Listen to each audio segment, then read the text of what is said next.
So you guys have seen it. We've been in this series over the last few weeks talking about radical faith. And today we are going to be talking from the subject of, can you handle the weight? Look at your neighbor. Y'all know I'm going to do it. Look at your neighbor. Just ask her, say, can you handle the weight? Can you handle the weight? Now ask them this. Say, have you been handling the weight? Have you been handling the weight? Now just look at them and see what they say. Look at them, look at them, look at them, look at them. Me? No, like seriously, can you handle the weight? Can you handle the weight? Because like so much happens in our waiting. Sometimes our purpose is found in our waiting. I talk about this often in the book of Acts. Is when they found power, because the Bible declares it that Jesus says, do not leave Jerusalem until the Holy Spirit has come upon you and you will receive power. But it was in their waiting when they received power. In Isaiah 40:31 it says, those that wait upon the Lord shall renew their strength. They shall run and not get weary. They shall walk and they shall not faint. But it was in their waiting that they received strength. But sometimes in our waiting, we let that cause us to get fearful. We let that cause doubt. We let that cause worry. We let it cause us, like the one that God said, to get off track and take detours that will lead us in a worse place than we already were in. Sometimes our waiting almost seems demonic sometimes. Like our waiting causes us to get out the will of God. But reality is the Bible just declared that it was in their waiting where they received power. It was in their waiting when their strength was renewed. Sometimes God will slow us down to prepare us for what He has prepared for us. Sometimes we get to running so fast and God just has to do something just to slow us down. But sometimes your purpose is found in your waiting. When God doesn't give it to you when you want it, when God doesn't give it to you when you think you should have it, God is doing something. He's preparing you. And it's in that place, that place of waiting, that God does something special. He is preparing you for your finest moment. But it's in your waiting. But it's also in this waiting that we have some of our most perplexed and some of our hardest moments in waiting. So we're going to jump right to it. Your most trying times of faith will not come in the form of adversity, not in the form of trials, not in the form of lack, but your most trying times of faith will come in your inability to wait. Your most trying times of the testing of your faith is really not in the times of adversity. It's really not in the times of trial. It's really not in the times of lack. But it's in your time of waiting. Because it's in the wait that the lack begins to speak louder than what God said. It's in your time of waiting that those trials, that adversity begins to speak louder than God's voice. So it's not the adversity, it's not the trials, but it's in your time of waiting for God's promise to be made manifest in that adversity, in those trials, in those situations, in that time of lack. It's in the wait. Can you handle the wait? That just freed somebody because you thought it was the trials. You thought it was them. You thought it was the adversity. You thought it was the chaos. You thought it was the lack. But it's the wait. It's a time that you gotta wait on God to do what He said He would do. God is never late. He's never early. He's right on time. He's always on time.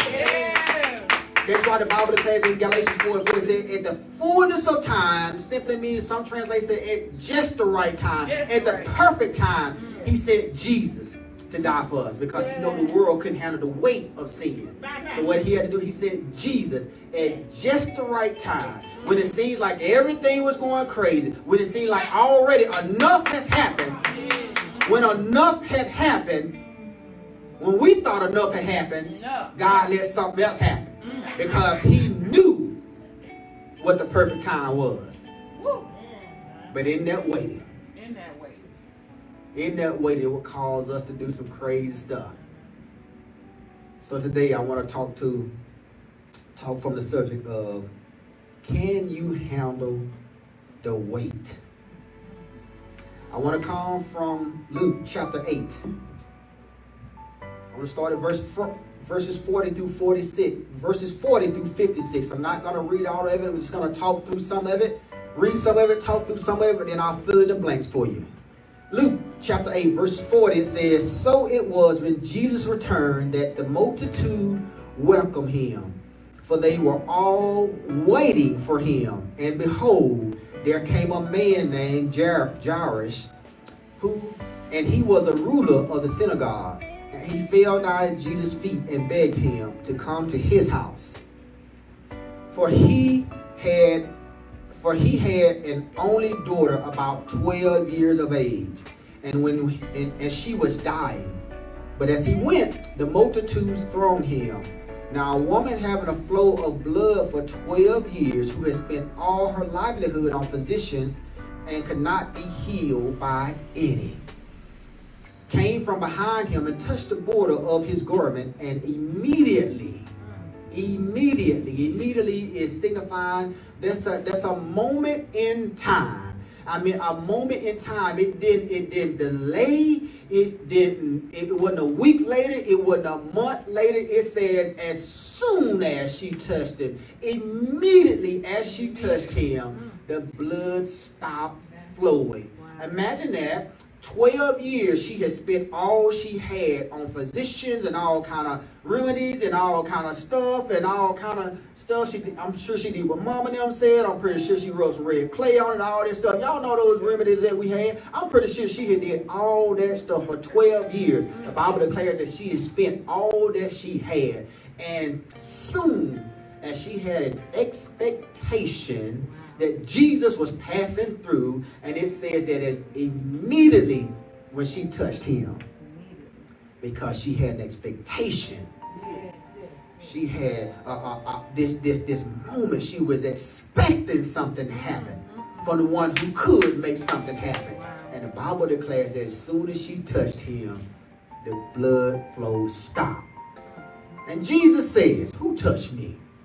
When all denied it, Peter and those with him said, Master, the multitudes throng and press you, and you have the audacity to say, who touched you?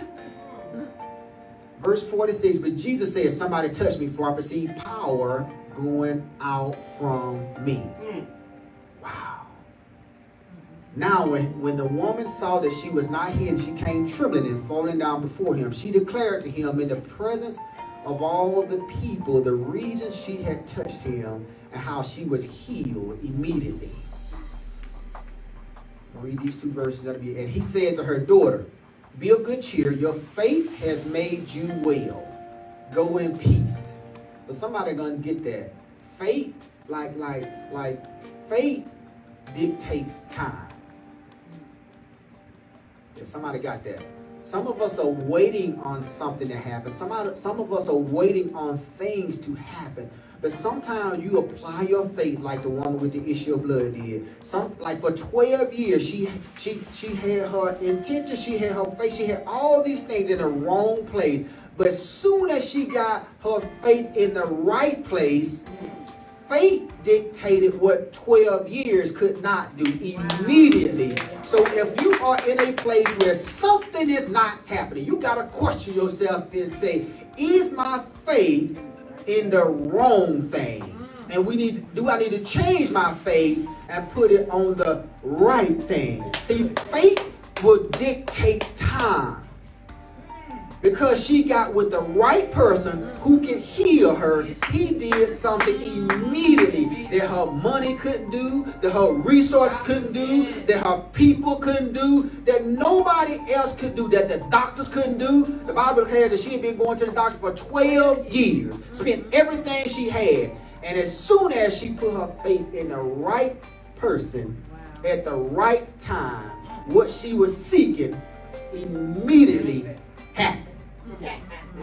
Immediately. But watch this. Let me take you back to my point. In verse 40, I started reading how it says that Jairus, a ruler in a synagogue, came to Jesus and said, man, my daughter's, I only have one daughter. She's 12, she's dying. Jesus, something else happens. And then we get down to, you can go back there. I was just making a point. And in verse 49, it picks back up while he is healing the woman with the issue of blood. And it picks back up in verse 49 and says, while he was still speaking, someone came from the ruler's house of the synagogue's house saying to him, your daughter is dead. Do not trouble the teacher anymore. It says, but when Jesus heard it, he answered him, saying, do not be afraid, only believe, and she will be made well. Verse 51, last verse, it says, when he came into the house, he permitted no one to come in except Peter, James, and John, and the father and the mother of the girl. So watch this. So Jairus comes to Jesus in verse 40 and asks Jesus to heal his daughter because she was dying. This was his only daughter. It says Jesus left with him, but while he was on his way to Jairus' house, the woman with the issue of blood interrupted Jesus while he was on his way to heal somebody else. Jesus did a miracle for the woman with the issue of blood immediately, something that couldn't happen in 12 years by physicians, by her money, by any other thing. And Jesus immediately heals her. And while Jesus is doing something miraculous, a messenger come and tell him and Jairus, hey, your daughter's dead, so don't bug the teacher anymore. While Jairus was waiting on Jesus to do something, something else was going on. I'm going to talk to somebody on today. Can you handle the weight? So Jairus had to watch Jesus do something good for somebody else while his situation wasn't so good. Somebody is getting this. Can you handle what God is doing in somebody else's life, even though your situation may not be changing? All right now. Can you handle, like, you praying, you fasting, and you feel like Jesus has not moved on your behalf, but your neighbor, there's somebody that you may not even know, may not be nowhere close to God, doing all these things, who you say they do not deserve it, and something good is happening in their life? Can you handle the weight of Jesus doing something else? And you praying for something to happen in your life at the same time? I believe in my little messed up imagination that if Jairus had done something, because the Bible says he was obviously right there with Jesus as Jesus was healing the woman with the issue of blood. He was right there with her. I can imagine if Jairus had done something else and be like, Jesus, like, I asked you to come to my house to heal my daughter and do all this stuff, and you gonna stop over here and do all of this stuff. I believe that that situation probably wouldn't have turned out the way it turned out. Because he was able to, I believe that he was able to celebrate with the woman of God who had the issue of blood. He was able to celebrate her. He was able to walk with Jesus and not be offended by Jesus doing something on somebody else's behalf while he was waiting. That's good. While he was waiting, can you handle the wait? While Jesus may be doing something else on somebody's behalf, and you feel like it has not yet reached your house. I believe that Jairus, his celebration caused the miracle to happen in his house. Can you handle the weight? Can you handle the weight? I want to talk to you. I call this the rule of five. The rule of five. The rule of five. I'm going to give you 5 quick ones real quick. The rule of 5. Rule number 1. God can do the impossible. In your season of radical faith, rule number 1, you got to accept without the shadow of a doubt, even if you don't see it, even if you don't experience it at the time, even in your season of waiting and God has not yet manifested in the natural, you got to accept this rule and you can't let nothing take this away from you. That God can do the impossible. There's a couple times in Scripture where God says, like it says that God can do anything. All things are possible. In the story of Abraham and Sarah, when he was 75 and he was about 100, they had a baby. God asked a question. He says, is this possible? Yeah, it's possible. So rule number 1. In your season of radical faith, you have to accept and you have to hold on to this. And you can't let nothing take this from you. You can't let doubt. You can't let fear. You can't let your situation. You can't let anything rob you of this principle. God can do the impossible. Yes. That's the first thing. Where do I get that from? Verse 42. Go to verse 42 real quick. It says, for he had an elderly daughter about 12 years of age, and she was dying. But as he went, the multitudes thronged him.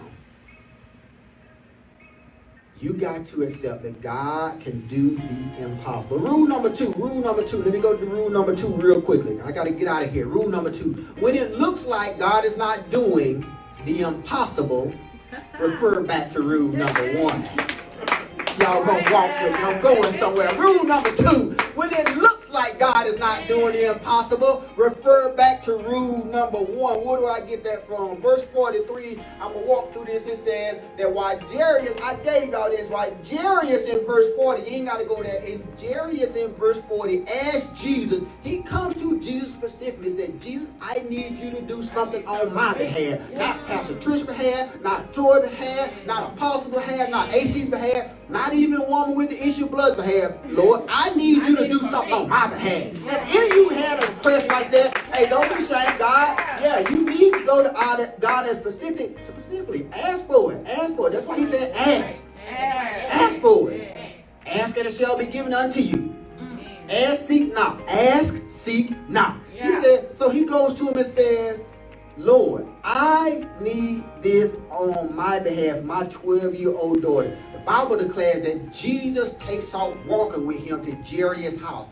While they're on their way, this woman with the issue of blood, in verse 43 through 48, interrupts their walk along the way and says, I need to touch him because I done did everything else. That stuff does not work, and the world ways are not working. I done spent all my money, all my ideology and mythologies and all this stuff. My money won't even fix it. So he says, she made Jesus a last resort when he should have been the first resort.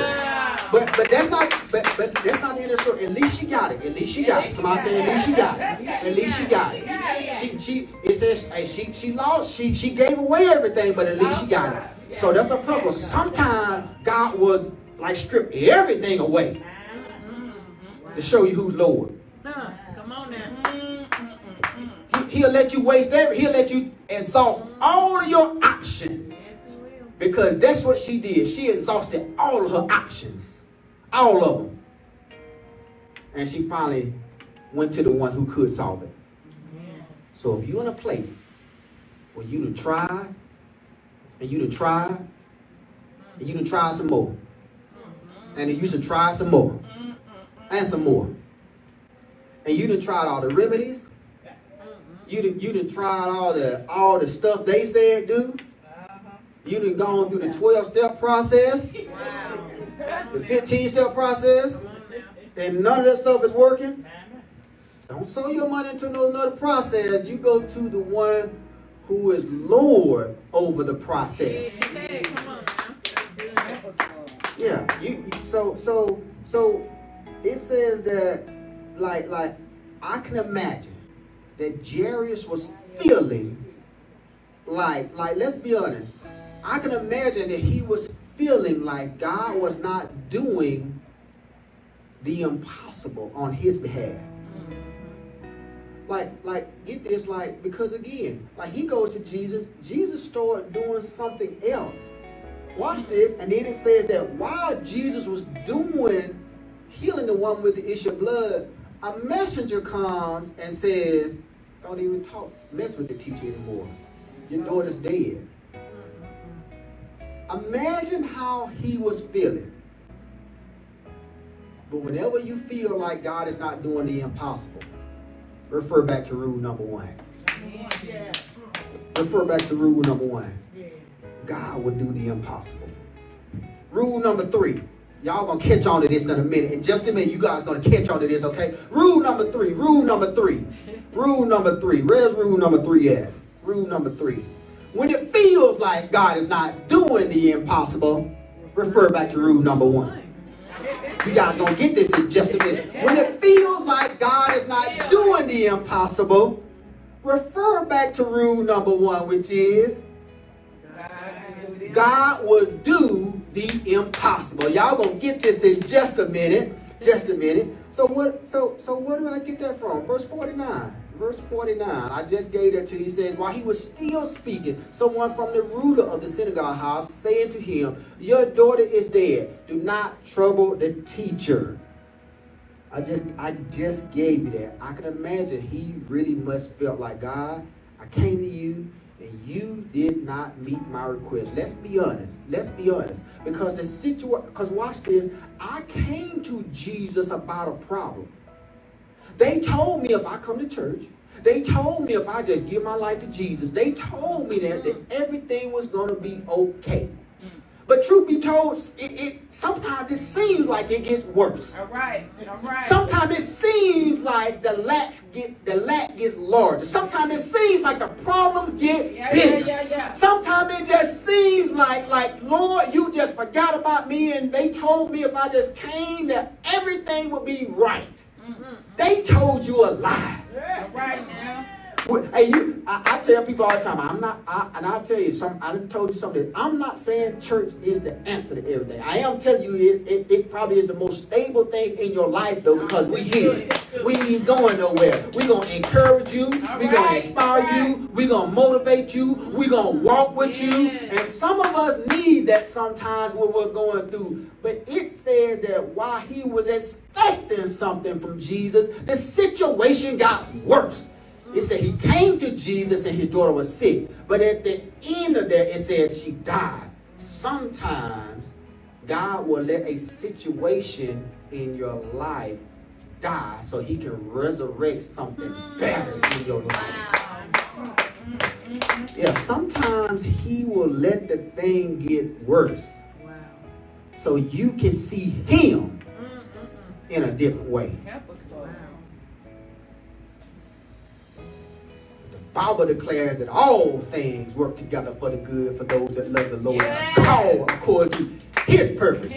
Jairus was called according to God's purpose. He must have been called according to God's purpose because the situation worked out for his good and for God's glory. Some of you guys right now are thinking like, man, this situation, it don't seem like it's getting any better. I done went to Jesus, I done prayed about it, and all these things. I just help some of you guys that sometimes God will let that thing die. Sometimes God will let that thing get worse because he's trying to get you to see him in a different way than what you see him. Yeah. That's right. Rule number 4. Guess what rule number 4 is? Rule, yes, you got it. When it doesn't sound like what God said, refer back to rule number 1, which is God can do the impossible. Some of you guys don't get this on the day. Some of y'all won't get it. When it doesn't sound like what God said, refer back to rule number 1. God is able to do the impossible. Why do I say that? Because in verse 50, go to verse 50, AC. I'm ready to preach right now. Come on. All right. What is I'm feeling my help coming on right now. It said, but when Jesus heard it, when Jesus heard, watch this. It said in verse 49, the messenger came and told Jairus, like your daughter is dead. Don't mess with the teacher anymore. Jesus heard it and said, he spoke right to Jairus and said, don't be afraid. Only believe.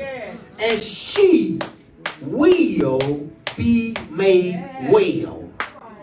So Jesus was saying, I know what it looks like right now. I know what it sounds like right now. But he says, don't be afraid. Only believe. She didn't die. And Jesus says, just believe. She will. Futuristic. Futuristic. It says, I know your situation is bad. I know you came to me with a problem. I know it looks like it's got worse. I know it feels like it got worse. He says, but don't be afraid. Because so he gives him a couple commands in here. First he tells him, don't be afraid. Only believe and she will be made well. The well doesn't happen until something else happens. He says, don't let fear set in, because that's what lack, that's what doubt, that's where worrying will get you. It will cause you to walk in fear. God cannot move in fear. Matter of fact, he tells us in 2 Timothy, he says, God has not given you a spirit of fear, but a power, love, and a sound mind. Then he says, only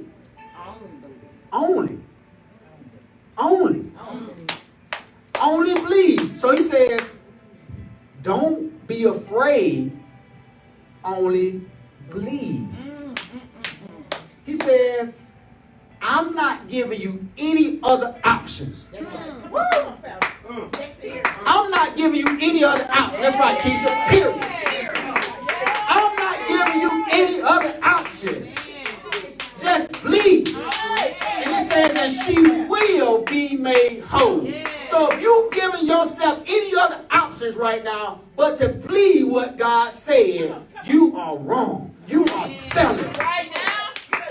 God says, don't be afraid. Only. I'm not a God of options. I don't have a plan B because plan A is perfect. Plan A has to work. I'm not a God that I gotta look at all these other options. What I said is gonna come to pass. If I made you a promise, I will fulfill it. I don't have options. I'm God. I'm perfect. He said, so this is all you gotta do. I don't care about what lack says to you. I don't care about what chaos says to you. I don't care about what they said to you. He says, only believe. We ain't got time for other stuff. We ain't got time for compromise in this season. Because you compromise, you're going to settle for something less than what God has for you. You're going to settle for less than God's best. So he says, only believe. So don't give yourself any other options. He says, only believe. I don't care if she has died. All right. I don't care if the situation has got worse. You just believe. And she will be made well. Rule number 5. Y'all got to have it by now. Y'all got to have it by now. Rule number 5. Whatever happens. Refer back to rule number 1. God can do the impossible. Whatever happens. Somebody say whatever. Whatever happens. Refer back to rule number 1. God can do the impossible. I got to give you the end of the story right quick. Go to verse 51. Verse 51. It says, when he came into his house, now she didn't die, and Jesus said, okay, she dead. If you only believe, don't be afraid, only believe, she will be made well. So Jesus, he done got done with the situation with the woman with the issue of blood. Now he done finally gets to Jairus' house. It says, when he came into his house, he permitted no one to go except Peter, James, and John, and the father and the mother of the girl. Watch this. It says, watch this though. Watch this. This how jokers are right here. Watch this. Verse 52, it says, now they all wept and mourned for her. Watch this. Jokers. I'm just getting mad thinking about it. Jokers. It says, now all wept and mourned for her. But he says, do not weep. She is not dead, but only sleeping.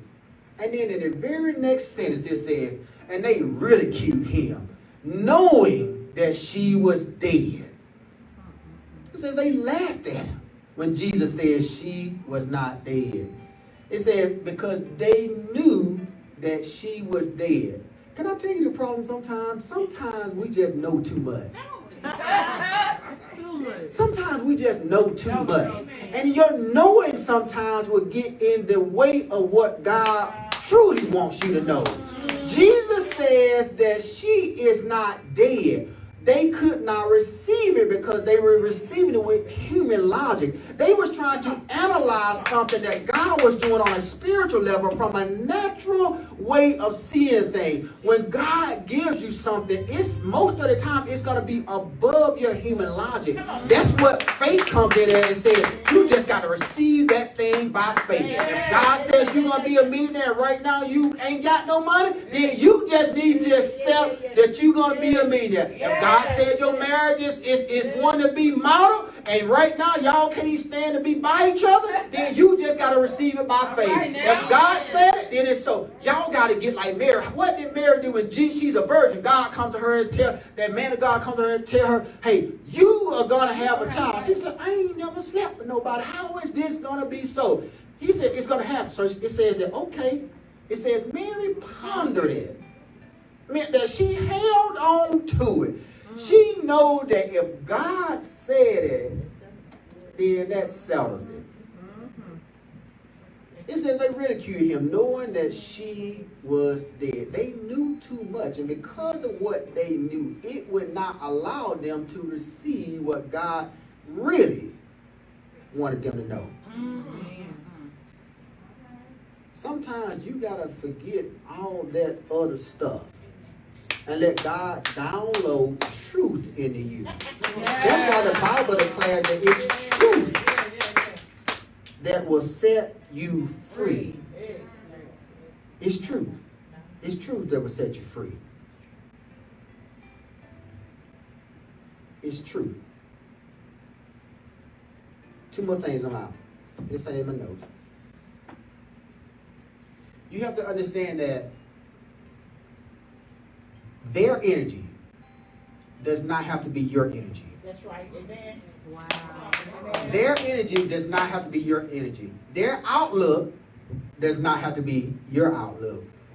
Their perception does not have to be your perception. Their reality does not have to be your reality. They could not receive the promise. They could not receive what Jesus was going to do. That's why the Bible declares that he kicked everybody else out. He said, Peter, James, John, your mama and your daddy. Y'all the only ones that can come into this room. Y'all in this season of Rock of Faith, you got to be walking with some jokers who just as crazy as you about what God said. When God said it, then that's so. If you want people in this season, you tell them that what God said, and I don't know if God said that. It what God didn't tell them. He told you. You better get around somebody who's gonna say, okay, if God said it. And that's a long shot. That's a long shot. But if God said it, I'm walking with you. I believe you. I trust that God told you that. If you said God told you that, then I'm rocking with you. If they tell you, I don't know about that one like that. Now, yeah, you don't say that. Just walk away. Go get with somebody who's gonna say, well, okay, I got you. I'm believing with you. I'm trusting with you. I'm walking with you. I'm rocking with you. I'm in the prayer closet with you. I'm in agreement with you. I'm in agreement with you. Their energy doesn't have to be your energy. If they got the wrong kind of energy in this season, I ain't telling you to leave them alone. I'm just telling you to get with somebody who can rock with you. That's all I'm saying. That's all I'm saying. Last thing is this. Don't say what you see. Say what God said. Don't say what you see. Say what God said. The Bible declares that they knew that she was dead. But God told Jairus in the preceding verse, don't be afraid, believe, and she will be made well. They see your situation. You see your situation. And if you say what you see, you can cancel out what God has said about the situation. So don't let your eyes cause you to miss God's promise. Little old you, little old you, little old you dictate the powers of a big God. They couldn't receive it because of what they knew and what they saw. But if you accept what God said, no matter what it looks like, then your situation will be made well.